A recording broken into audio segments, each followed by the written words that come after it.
l'affaire opposant le ministère public et l'agent judiciaire de l'État à Mamadi Camara pour détournement de deniers publics, enrichissement illicite, blanchiment de capitaux et corruption a de nouveau été évoquée devant la chambre de jugement de la Cour de répression des infractions économiques et financières ce lundi 15 juillet 2024. Cependant, le dossier a été aussitôt renvoyé au 7 octobre 2024, sans que les débats de fond ne soient ouverts. Tout comme lors des précédents renvois, le juge Yacouba Konté a justifié cette décision, qu'il qualifie d'ultime, par l'absence de la partie civile. Avant ce renvoi, l'agent judiciaire de l'État, M. Christophe Labilé-Koné, représenté par un confrère présent à l'audience, avait sollicité un renvoi, ne serait-ce que d'une semaine, pour lui permettre d'être présent à l'audience.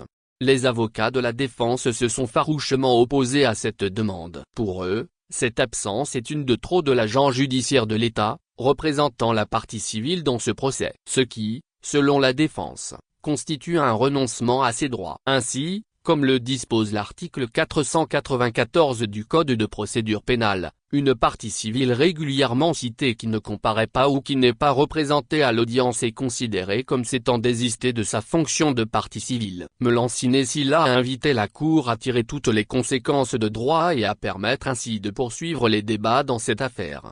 En le faisant, vous ne faites qu'appliquer la loi qui gouverne ce que vous faites et ce que nous faisons en tant qu'acteurs, a-t-il martelé.